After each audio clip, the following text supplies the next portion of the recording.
Have you or a loved one ever been personally victimized for not having an M110 in the safe to flex on strangers on the internet?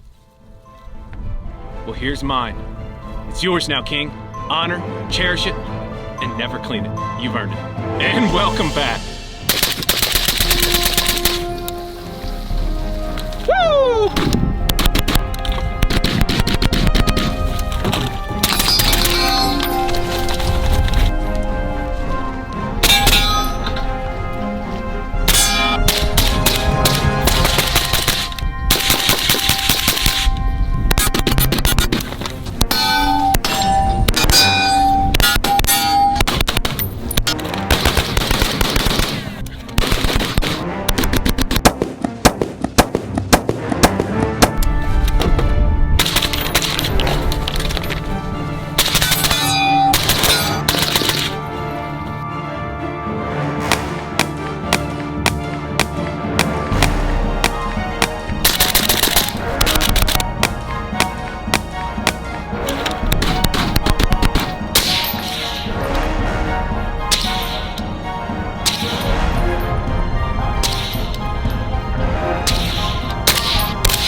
Gentlemen, it's story time.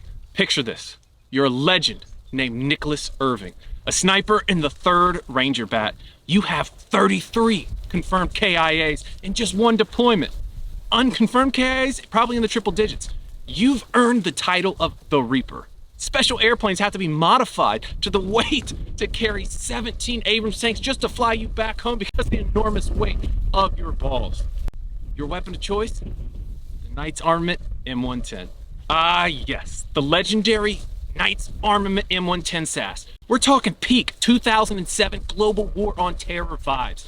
The OG FDE rifle, a battle implement hailed as the 2nd best invention of all of 2007. A rifle that set the standard for what a large frame gasser should be, a Grail rifle. So let's dive in.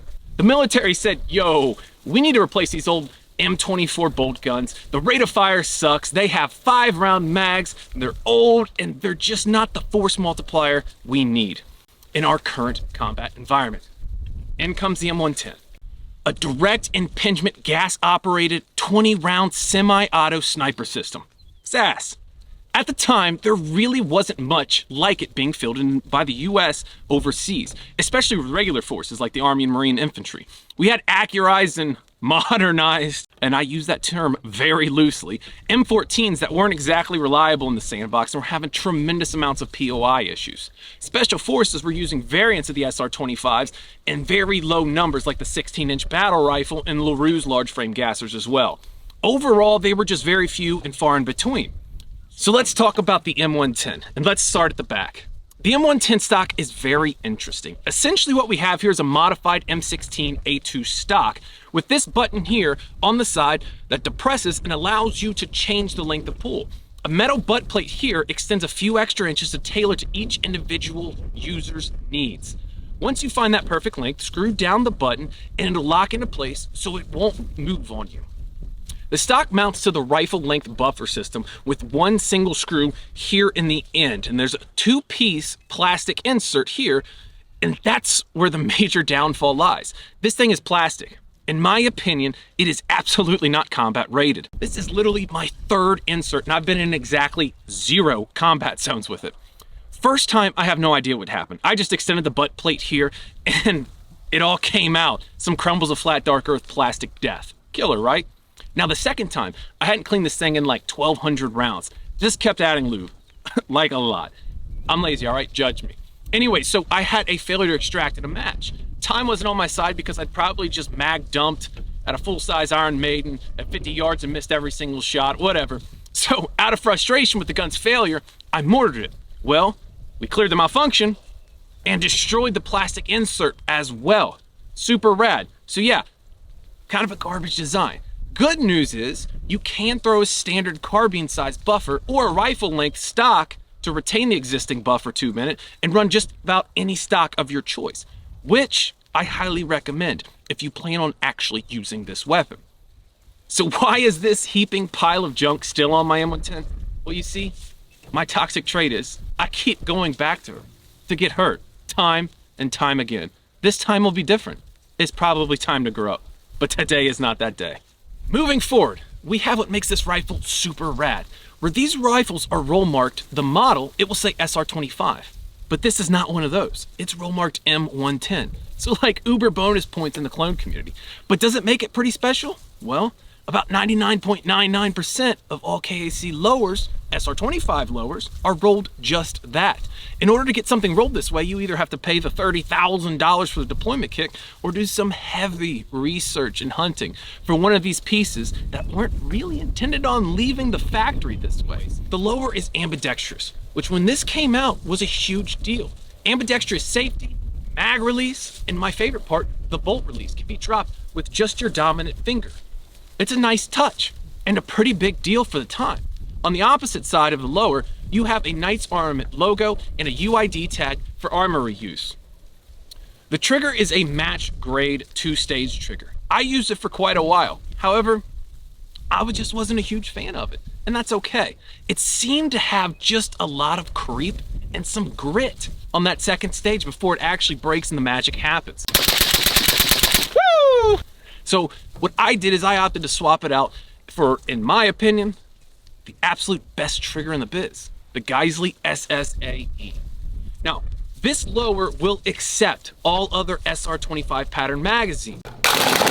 KC Steel Mags, P Mags, so on and so forth. I believe Duramag makes one as well. However, I like to recommend using one of those two, the P Mag or the Knight's Armament Mag. They seem to have the best track record of reliability. Now moving up to the upper receiver here. It's a simple, straightforward piece with a brass deflector here and a metal ejection port cover. It does lack a forward assist, which oddly enough, I have never needed a forward assist in my entire life, except on a large frame gasser. So sometimes when you haven't stripped the bolt carrier down and give it a good cleaning after, 400, 500 suppressed rounds, or at least added some lube, the first round out of a fresh mag you chamber will sometimes just not seat all the way. It just has a lot of carbon buildup, and the nature of a large frame gasser, regardless of brand, will do this. It's just not an AR-15. On top of the dirty parts, the bigger round, the different specs of the springs and angles, it just makes it a little more difficult to seat. So sometimes it gets hung up on the feed ramps. I've had this happen to me on literally every large frame gasser I've ever owned. And what would you do to fix this? Well, you would smash that forward assist, just like you smashed that subscribe button, right, King? Well, there isn't a forward assist to fix this malfunction. And it's a trend amongst what seems like nearly every single large frame AR platform. No forward assist. And it's just kind of funny because literally the only time I have ever needed one, well, it was on a large frame gasser. So you're stuck kind of thumbing the bolt, trying to rack, the charging handle just carefully enough that you don't double feed it, but also trying to get enough momentum to send that bolt home and fully seat that round. Honestly, it's a serious problem. We should probably protest or something. I don't know. Anyways, moving on, the bolt and bolt carrier group. It's a nice piece. The carrier and bolt aren't your typical phosphate coating. They're coated to make cleaning much easier and much longer lasting. The bolt on the M110 is a single extractor. The newest iteration is a sand cutter carrier, which has notched grooves on the side to help clearing debris and junk in the receiver, and the bolt is a dual extractor, both added for reliability. Moving forward, we have the URX2 rail system. Now, this is an upgraded version from the previous generation, like on the Mark 11. It has an integrated front backup iron sight, just located here. And what makes it rad is it doesn't take up any rail space, and you can mount something right on top of it without any issues. So you don't have to remove anything to slap on a clip-on night vision, a PEC or your thermal system. It's really nice. Now, quad barrel guys, unite in the comments and tell everyone how awful that dirty, nasty M-LOK is. For you M-LOK gang folks, great news. We've got these really nice rail panels on 3 sides here to protect your mittens from building up calluses, and it won't even mess with your manicure. No, I'm just kidding. Now, let's get to the most rad part, the suppressor. This was a pretty interesting design. Even by today's standards, it's pretty unusual. This entire thing is the can. However, only the last few inches of this long boy are actually the baffles. The idea behind this was to keep the overall length at an absolute minimum. So what we do is slide this entire bad Larry all over the flash hider and barrel, all the way back to right here at the front of the gas block. Here at the front, there's indexes milled out for the gate latch system, and on the bottom is a small index pin. Slide it back into the place of these 3 pieces and pop that gate latch down, and bingo, bango, bongo, signature reduction. It dismounts just as easy. It's actually a pretty decent system and virtually 0 point of impact shift. It's especially nice because this is a mid to long range weapon system where even just 0.1 or 0.2 mil POI shift can mean a complete miss at a distance. The can itself, it sounds fantastic. It's super quiet and it's very pleasant to shoot. It has a very distinct sound in my opinion. Now 308 just in general suppresses very well. In my opinion, the M110 can has just this tiny little edge in sound. This whole space here acts like a blast chamber and almost like another huge baffle. I think that's where the unique sound comes from, but it also comes with a con. This entire barrel right here that's covered, well, it used to be flat dark earth. Everything you see here is carbon buildup. Nothing a little brake clean and elbow grease can't fix, but here's the thing. Leave that can on there too long after firing, and well, you have a barrel that ends up looking like a Michigan highway after a few winters, pitted and full of potholes, which isn't a good thing, as this can potentially affect accuracy. It was approximately 11,000 rounds deep at this point, and I'd taken the can off maybe twice during that firing period. Ouch, right? Now, can you use just about any can on the M110? Yes, absolutely. While it's designed to work with the M110 can, it's not limited to that. You just need to remove the KAC flash hider and install the mount your can takes. There is a small problem with that, however. The M110 doesn't have your typical 30 cal thread pitch of 5/8 by 24. It's 3/4 by 24, which kind of limits you on what kind of muzzle devices you can actually use, as not every single manufacturer makes that. Most are starting to or already do, so that is good. So, 50 Shades of Flat Dark Earth, a unique can design, and countless KIAs overseas. How does it run? Well, it's a work of art. Out of the gate, they did have a couple minor issues, and they did do some tweaks to the design, as it had some issues, however, most of which were user-induced.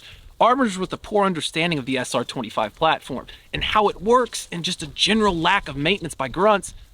It's a known fact that large frame gassers are not immune to the neglect like the AR-15 is. The platform does require more maintenance than one, regardless of manufacturer. And I think the importance of that wasn't exactly conveyed to grunts, and where that got lost in the line of communication, I'm not too sure. But remember, they were using bolt guns prior to this weapon system, which essentially will operate indefinitely with enough brute force.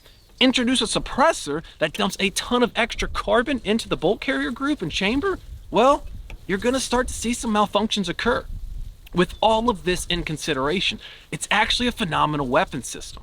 I've yet to shoot a softer semi-auto 7.62. The rifle length gas system and the buffer system really gives it that edge. Put enough rounds through it and you can literally hear every single part moving and working. The sound of the trigger snap, the kerchunk shuffle of the bolt carrier group, and finally that trigger reset click. Here's the thing. Making an accurate rifle is easy. Making a reliable rifle is easy. But making an accurate and reliable rifle, well, that's not an easy feat. And I believe Knight's Armament not only did this, they knocked it out of the park. I can genuinely say that this rifle has never had a malfunction that wasn't induced by a lack of maintenance and general neglect just on my end. Even the buffer spring, I've had to replace the buffer spring twice as it shrunk almost over an inch from continuous heavy use. The rifle itself, 10 shot groups, 20 shot groups, boring regularity, 0.7 MOA. From a large frame gasser, that's not terrible. So the only question left, do you need one? The answer is yes. Sell your house, sell your car, go live in a van down by the river. You may be homeless, but King, you will have an M110 and an iconic piece of American history. So Kings, smash that subscribe button for more god-awful financial advice and more Gucci weapons to bless your day. Thanks.